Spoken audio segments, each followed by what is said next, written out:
Honorable Shri Revant Reddy, the Chief Minister of Telangana, my esteemed colleague Honorable Justice P.S. Narasimha, Justice Sujay Paul, the Acting Chief Justice, High Court for State of Telangana, and the Chancellor of Nalsar, my senior colleague Justice Subhash Reddy, the Honorable Judges of the Telangana High Court, the former judges, Shri Sudarshan Reddy, the Advocate General for State of Telangana, Shri Narasimha Sharma, the Additional Solicitor General for India, the members of the various statutory bodies of the universities, respected parents, and above all, the dear graduating students. Thank you for inviting me to the 22nd convocation of Nalsar University of Law, Hyderabad.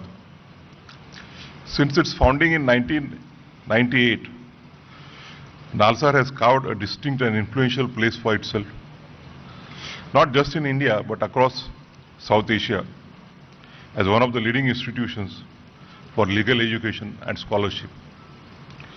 What sets the university apart is not only its academic rigor, but its commitment to the spirit of law. The Vice Chancellor shared with me how the university nurtures this spirit through its vibrant ecosystems of research and engagement, from centers focusing on disability rights, gender justice, and tribal rights, to those exploring law and technology, climate change, and constitutional governance. The success of this approach is visible in the journeys of your alumni. Many of them have gone on to become the designated senior advocates in the High Court of Telangana and the Supreme Court of India. Others are pioneering legal academics, public policy, social justice lawyers, and internationally recognized research scholars.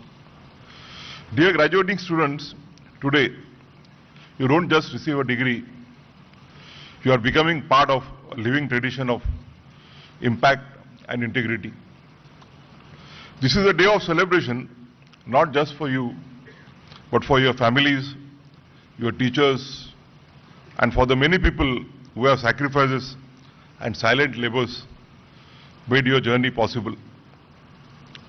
I offer you my heartfelt congratulations. Convocations are supposed to be grand, full of wise words and best wishes. But today, allow me to offer something else.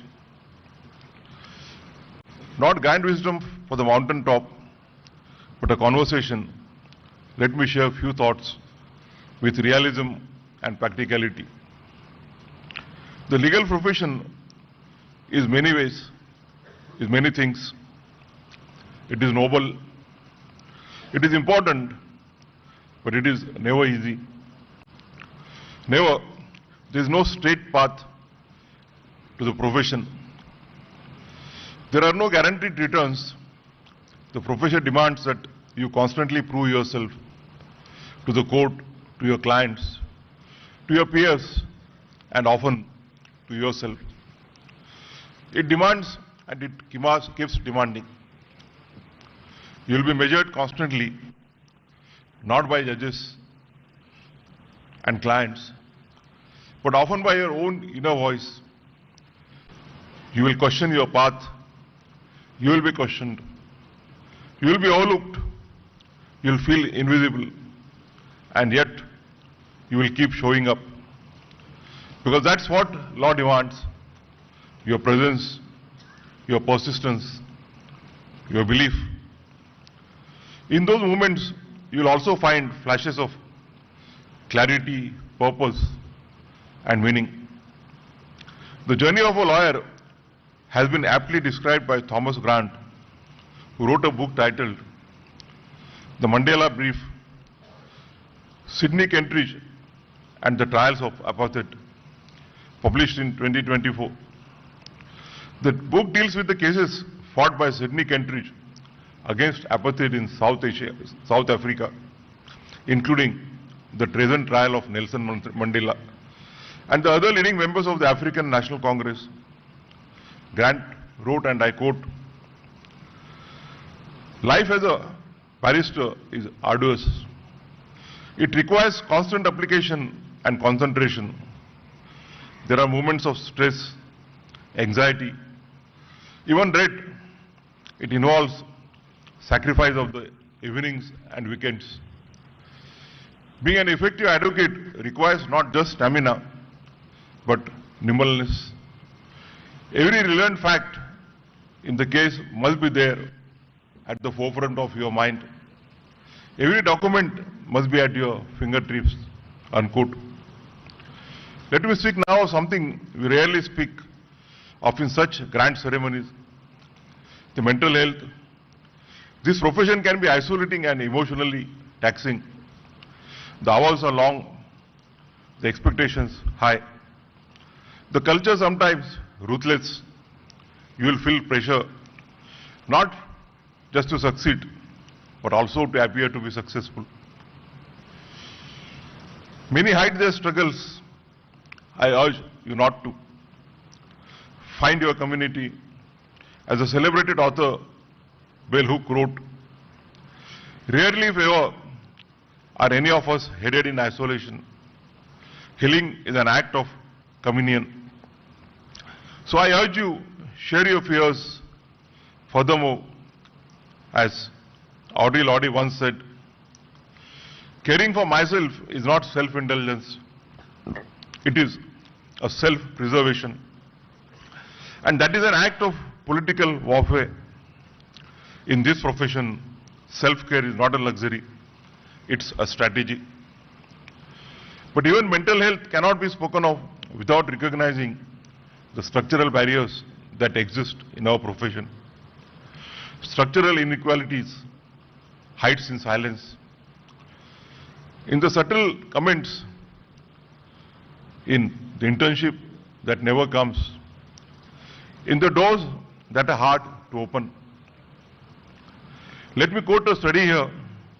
In the United States, leading law professors conducted a joint study analyzing the careers of lawyers for over 20 years.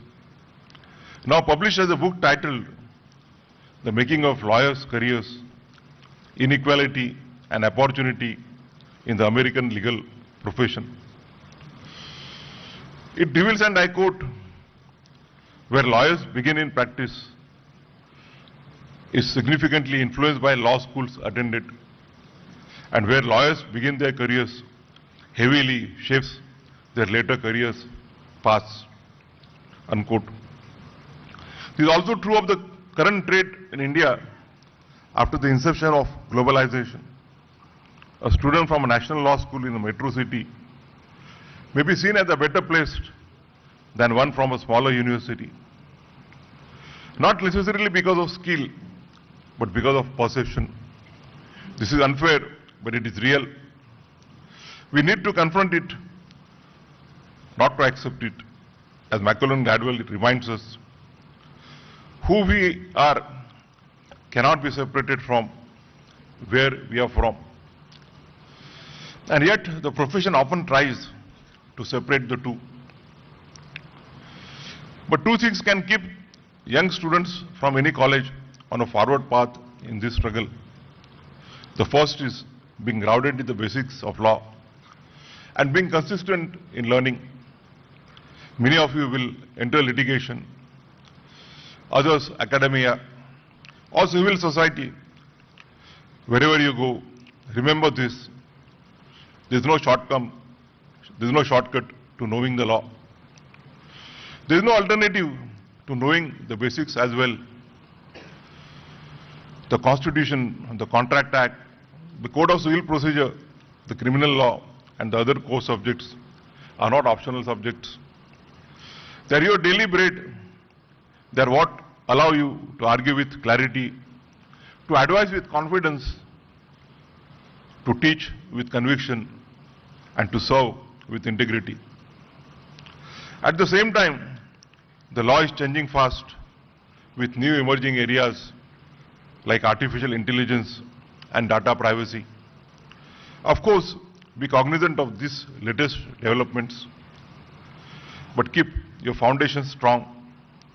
Because in the legal profession, the strongest minds are not those that chase every trend, but those who can explain a fundamental concept with clarity, precision, and insight, even years after law school. You don't need to be everywhere.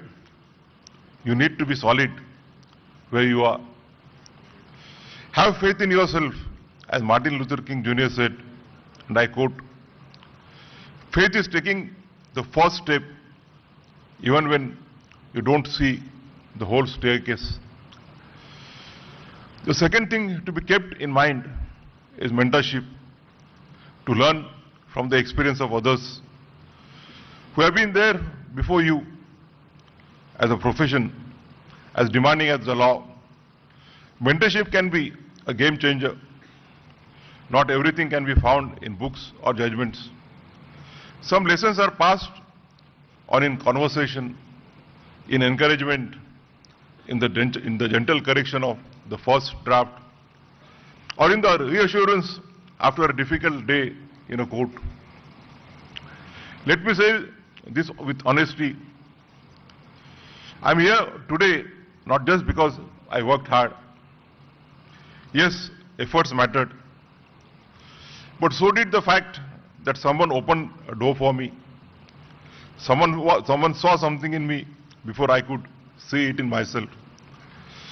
That act of belief, of support, of sharing wisdom changed my life. And so, I appeal to all the seniors in this room, the lawyers, judges, professionals, professors, be that person. Be the one who writes a recommendation, who explains a case, who tells a young graduate that they belong even when the room says otherwise.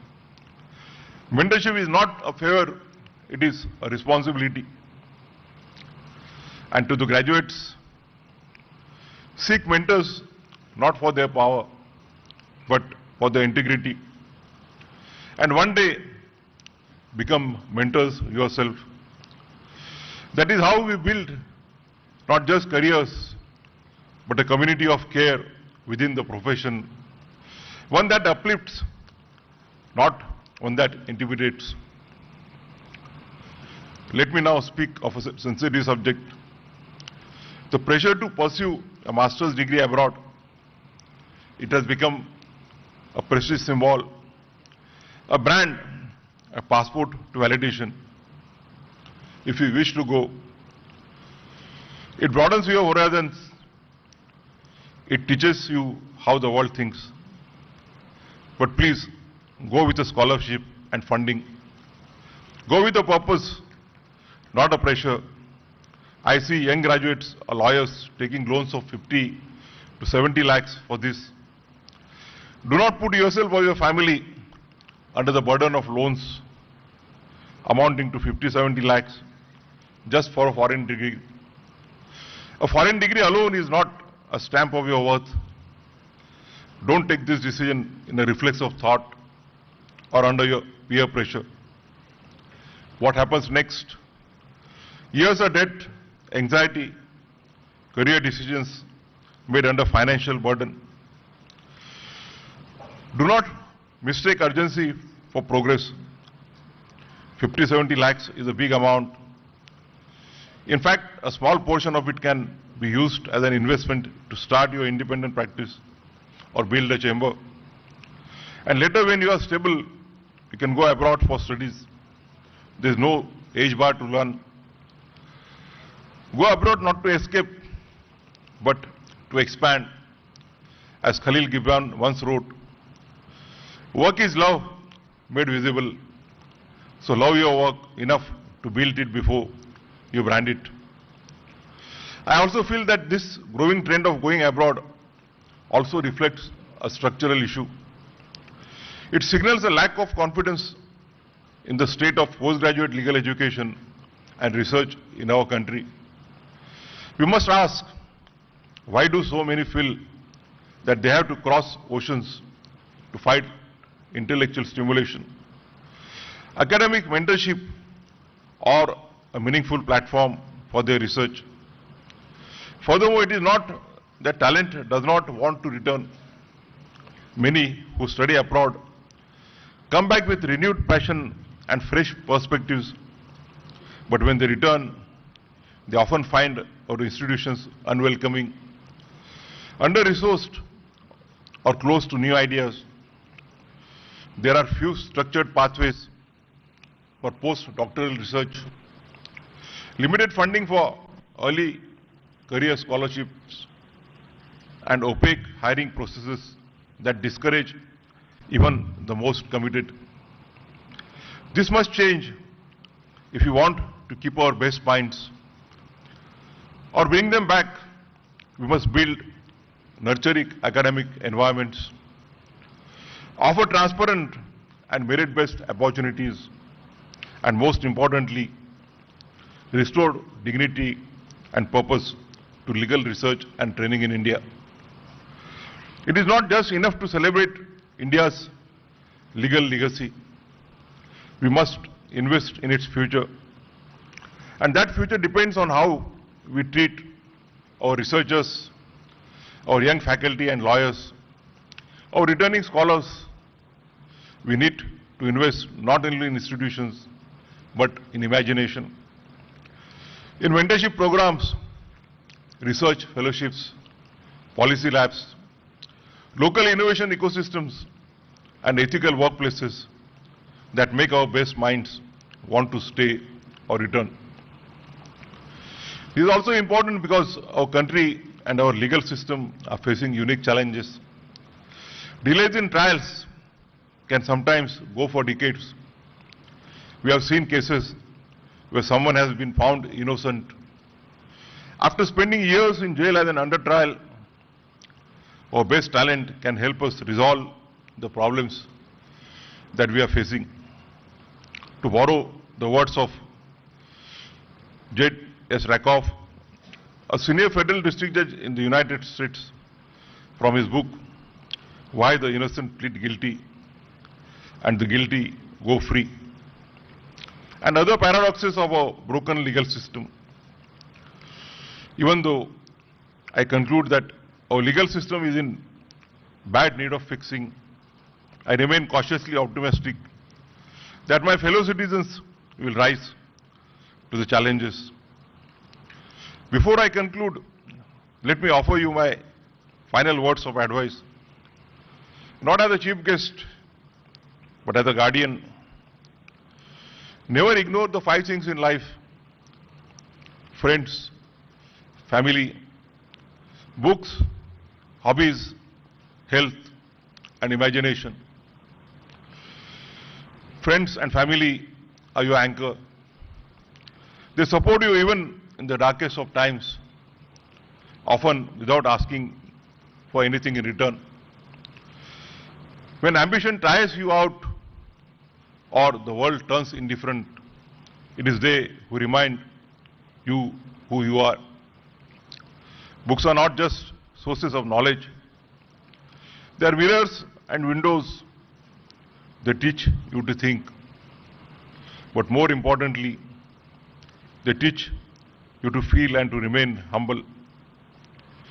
As Hisham Martyr writes in his recent book, My Friends, and I quote, "We ask for writers what we ask of our closest friends, to help us mediate and to interpret the world." Like Montaigne, you believe that the very presence of books in your room cultivates you, that books are not only to be read, but to be lived with. You have an example of one of the greatest sons of this country, Dr. B.R. Ambedkar, whose love for books is known worldwide. Health deserves your conscious attention. Make active choices. Read about it. Speak to professionals. Take it seriously. As Dr. Rajiv Mehta, a senior psychologist based in Delhi, notes in his book, Rewrite, Rework, Reclaim How to Manage Stress. And I quote, the idea of regular medical checkup has still not become a routine part of our daily lives. We often go to the doctor only when a problem crops up, which leads to unpleasant consequences at times. Unquote. Prevention is not a luxury. It is a responsibility to yourself and those who care for you. To those who are quiet, introverted or anxious, I see you. The legal profession often feels loud, but strength is not always measured in decibels. It lies in clarity, in insight, in depth. As Susan Cain reminds us in a book titled Quiet, and I quote, spend your free time the way you like, not the way you think you are supposed to. There is no single mold for what a lawyer should be. Make room for your own rhythm. There is enough space in this profession for many ways of being. There is also a room for imagination in law. It's not a dry craft.